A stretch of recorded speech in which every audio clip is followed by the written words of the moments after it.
राधे राधे दोस्तों, मैं सोनी यादव आप लोग के बीच में यूट्यूब चैनल पर स्वागत करती हूँ। एक अवधी गीत लेकर आई हूँ, आप लोग सुनिए, कमेंट में ज़रूर बताइए। और हाँ, हमारे मित्रों, हमारी वीडियो कहाँ तक देख रहे हो आप लोग कमेंट में ज़रूर बताना। तो सुनिए।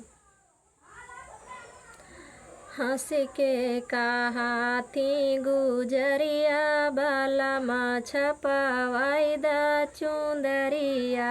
हंस के कहा थी गुजरिया बालामा छपावाई दा चुंदरिया।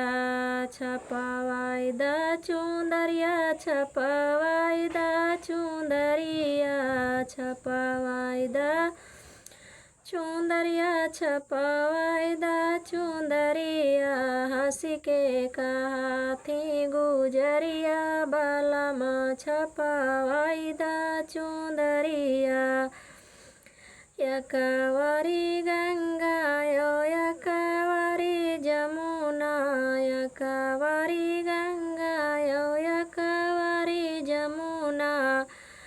बिचवा माँ सरजूला हरिया बालामा छपावाई दा चुंदरिया। बिचवा माँ सरजूला हरिया बालामा छपावाई दा चुंदरिया। हंस के कहा थी गुजरिया बालामा छपावाई दा चुंदरिया। हंस के कहा थी गुजरिया बालामा छपावाई दा चुंदरिया। यकवारी सूरज यो यकवारी चंदा, यकवारी सूरज यो यकवारी चंदा। बिचवा माँ तारा जरिया बालामा छपावाई दा चुंदरिया।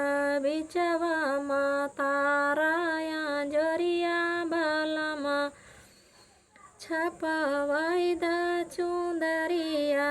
हंस के कहा थी गुजरिया बालामा छपावाई दा चुंदरिया।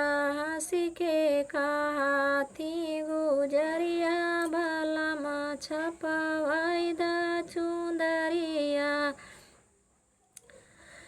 यकवारी गोकुला यो यकवारी मथुरा, यकवारी गोकुला यो यकवारी मथुरा।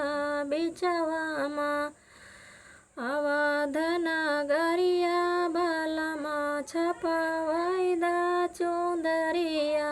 बिचवा माँ अवध नगरिया बालामा छपावाई दा चुंदरिया। हंस के कहा थी गुजरिया बालामा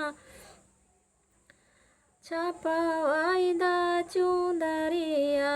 हंस के कहा थी गुजरिया बालामा छपावाई दा चुंदरिया।